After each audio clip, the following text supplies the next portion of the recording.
Ready start.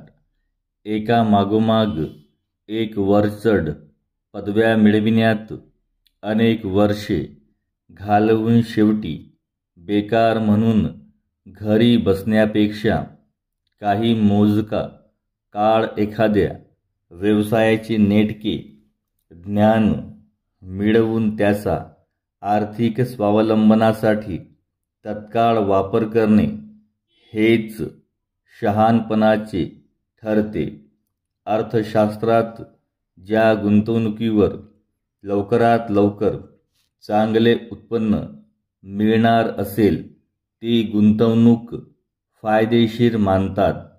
शिक्षण ही देखील एक गुंतवणूक आहे. तिच्यापासून त्वरित समाधानकारक उत्पन्न मिळविता आले पाहिजे. आज असे असंख्य छोटे व्यवसाय आहेत की ज्यांची समाजाला अत्यंत गरज आहे. सध्याच्या परिस्थितीत एकूण शिक्षण पद्धतीवर आमूलाग्र बदल घडवून आणण्याची निकड जवळजवळ सर्वच विकसनशील देशात भासत आहे.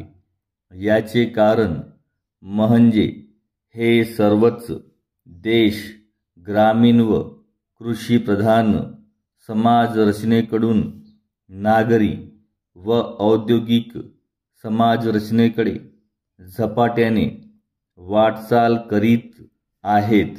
औद्योगिकीकरण, स्वावलंबन आणि समृद्धी ज्या देशाला हवी असते त्या देशाला आपल्या उपलब्ध श्रमशक्तीचे नियोजन फार काळजीपूर्वक करावे लागते.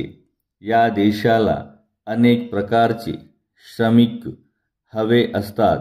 कर्तबगार अधिकारी व व्यवस्थापक, जागरूक पर्यवेक्षक, विक्रेते, कारकून, शिपाई, कुशल कामगार असे अनेक वर्ग जेव्हा एक दिलाने काम करतात तेव्हाच औद्योगिकीकरण झपाट्याने होत असते.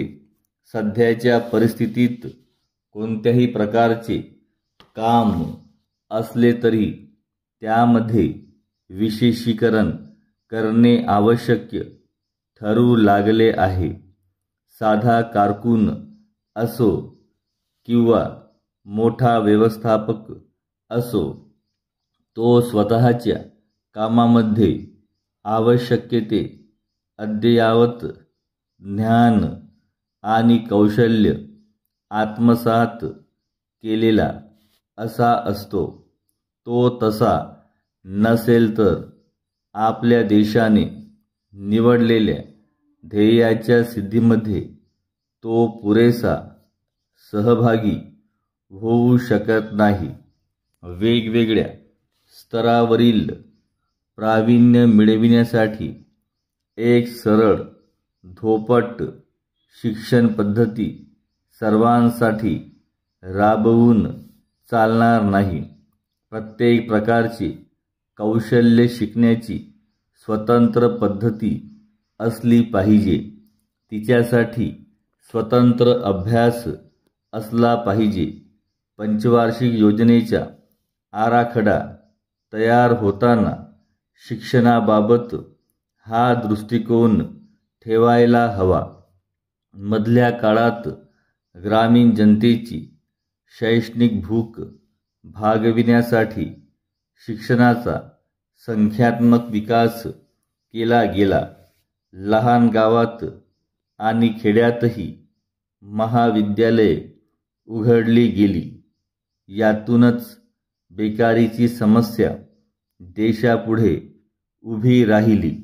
ज्या पदव्यांचा प्रत्यक्ष उत्पादकता वाढविण्यात काहीही उपयोग नाही अशा पदव्या हातात घेऊन हजारो तरुण नोकरीच्या शोधात भटकत आहेत. म्हणूनच विचारवंत प्रचलित शिक्षण पद्धतीत परिवर्तन घडवून आणण्याच्या दिशेने प्रयत्नशील आहेत.